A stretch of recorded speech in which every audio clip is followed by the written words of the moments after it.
Hi guys, what's up and welcome back to my channel. Hello if you're new, and if you are new, I am so glad that you are here. Today is our monthly wrap up. I'm going to be sharing with you guys all of the books that I read in the month of April. I am so excited to jump into all of these. Before I do, I want to say thank you so much for 3,000. For some reason, 3,000 of you guys want to hear my opinions on books, and that means more than I can ever express, so thank you so much. This has just been the coolest experience, and more than anything, being able to talk to you guys and read your comments, talk through DMs, like, it is so special to me. And I'm always sharing with my husband, I'm like, I'm talking to this person right now. You guys are my friends, you really are, and I just love you so much, and I just wanted to say thank you. Let's go ahead and jump into it. The first book I want to talk about is The Selection. I read the first book of the Selection series last month, where a group of young men This is a YA dystopian novel. This book is about a young woman named America who basically is in this competition with a whole bunch of other young women who are competing for the crown, for the prince. And while they are doing so, all of this is being televised to the entire country. It's kind of just like The Bachelor, where they can kind of find their favorite contestant and cheer for them all along the way. The main character in this book, America, she doesn't really have any interest in going into this competition, although it would help her family out a lot financially. Just by going into the competition, you are given money, which is really appealing, but her only reservation is she's in love with a boy who is in a lower caste than her. He is like pretty low and she's like kind of in the middle, and then just by going into the competition, she raises, I believe, like 3 tiers, like 2 or 3 tiers. The really weird part about this is that the boy that she is secretly seeing, he encourages her to go into this competition and to basically like try out for it. This book definitely reminds me of Divergent a little bit, just the society and like the different casts. And I love the romance, of course. I love the drama, and I would give this one, I believe I gave it 3.5 stars because I really enjoyed reading it.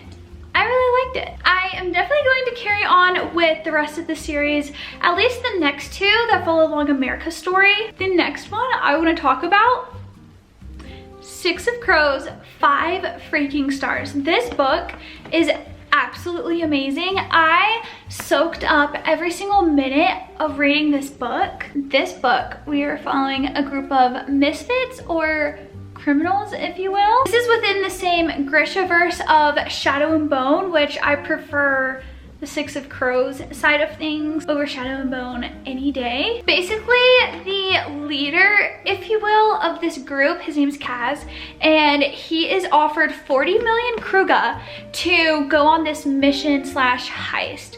And of course, he takes this person up on this offer, and he has to form this crew of just so many different people to help him in this heist. And so the first little bit of the book, you are seeing that recruitment of him going to pick out certain people for this heist. This is a very thrilling, action-packed book. It was so fast-paced, and I absolutely love the characters so much. These characters have my heart. I am so excited to hop into Crooked Kingdom, which is the second book of this duology, and I love it so much. I would recommend this to everyone. You guys already know I've talked about it a million times this month. This next one, The Spanish Love Deception. I don't even know where to begin on this one. I feel so indifferent.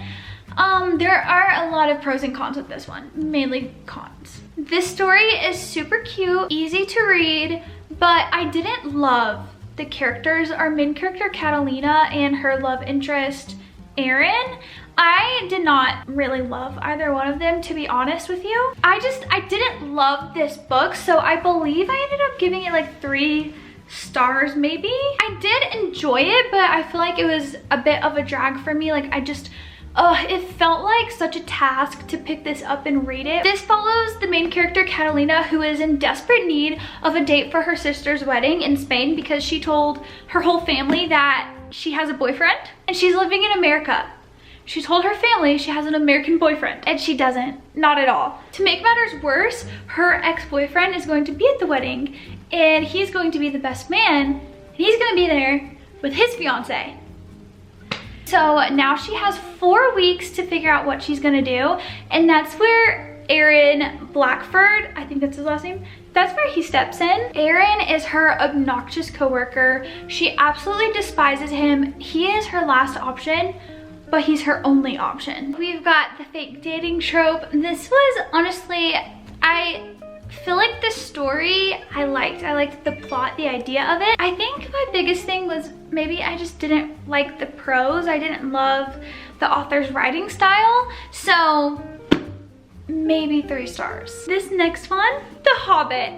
I read the turning point for us as readers.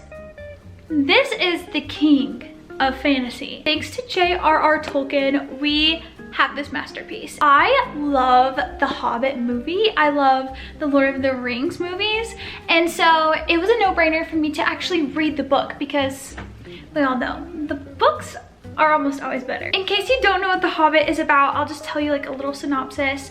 This is an adventure story. This follows our main character, Bilbo Baggins. He is a hobbit living in the Shire. He is absolutely adorable. He's asked to be the thief slash burglar for a group of dwarves who are going on a very daunting journey to reclaim their treasure. This story is so action-packed. It's beautiful. The writing is absolutely beautiful. There's so many crazy situations that they get in, and I just was so shocked at how fast-paced this was. The writing is so different from anything else that I've ever read, and Bilbo Baggins has literally like the best character arc ever. They go through dangerous lands, they get into situations with dangerous creatures, and this was just such an adventure to read. I am just so glad that I finally read this, and if you haven't, and if you love fantasy, you definitely need to give this a read because you'll totally appreciate it. It was so good, and I'm so happy I finally read it. I think this was my favorite read of the month, and it is going to shock you guys so much.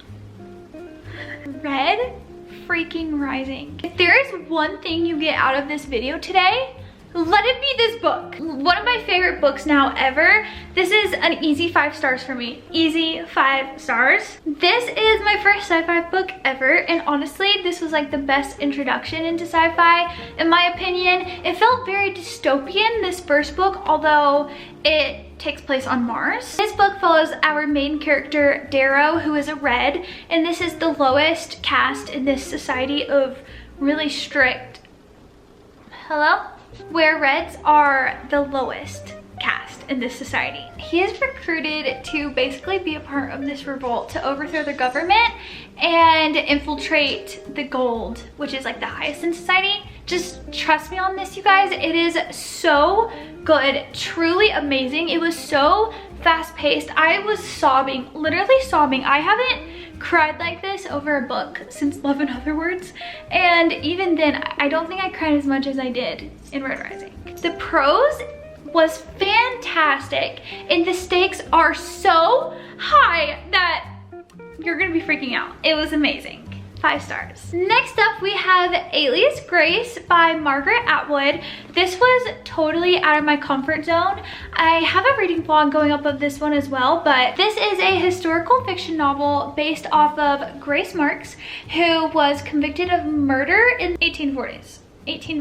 Good to hear a lot of her story through her conversations with Dr. Jordan, who is a psychologist. He's basically there to help her try and remember the events that happened during the murders, because she claims that she doesn't have any recollection of what happened during these actual murders. And so he's determined to kind of pull them out of her to help her remember. This was such an interesting book for me to read. It was definitely very different for me, so I really enjoyed it. I feel like I wasn't obsessed with it because it's not my preferred genre, so I think that's a big part of my rating. Honestly, I would probably give this like 3 stars. There was definitely so much research and thought that went into this book. It is so impressive. I would still recommend to read it also. This is a Netflix show, but I haven't watched the show. I don't really watch much TV, but you guys let me know if you've seen it, if you think it's worth it. Happy Place by Emily Henry. This was my first Emily Henry read ever. I just placed an Amazon order, so I'm gonna read more of her stuff because wow, she has such a beautiful way of writing. I started tabbing towards the end of the book, which I'm gonna reread it. This is gonna be a reread for me. I'm gonna re-tab everything, but look how much I tabbed just at the end of the book. That's just the end of it, so imagine when I go back through again. I felt like there are so many things that our main character was feeling or thinking, and I just related so much. Happy Place is about this girl named Harriet and her group of friends that have been going to this cottage beach house ever since they were in college together. It's their annual trip that they always look forward to. They go every year, and this year that they're going, they find out that the cottage is being sold. It is their last year there at the cottage together. So within this friend group, there's Harriet, the main character, and then her ex-fiance, Wynn. And this story really focuses on their relationship, but honestly, like, this didn't even really feel like a romance. It did, but also felt like there's just so much more discussed here. Harriet and Wynn broke up. They ended their engagement, and they still have not told their friends yet, and they have been dating for like 8 years. So while they're here spending this vacation together,